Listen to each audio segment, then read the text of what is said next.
6. चंपकला शाबासकी मिळाली.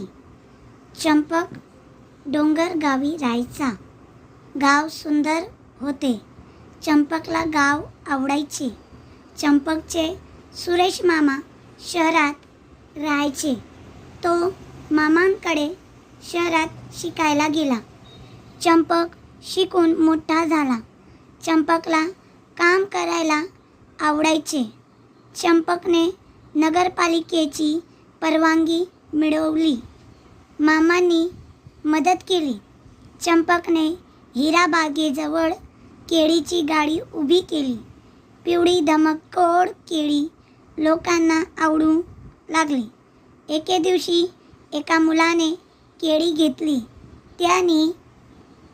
त्यातील एक केळे खाऊन साल सडकेवर टाकली. मागून आलेले आजोबा सालीवरून घसरले. पडता पडता सावरले. चंपक धावत मदतीला गेला. आजोबांना बाजूला नेऊन बसवले.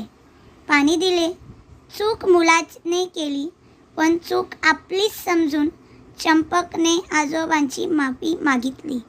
आजोबांनी शाबासकी दिली. चंपकने गाडीजवळ कचराकुंडी ठेवली. केळी खाऊन लोक साली कचराकुंडीत टाकू लागले. नगरपालिकेची कचरा गाडी कचरा नेऊ लागली. सडक साफ राहू लागली. चंपकला आनंद झाला. वाचूया, लिहूया. शब्द वाच आणि लिही.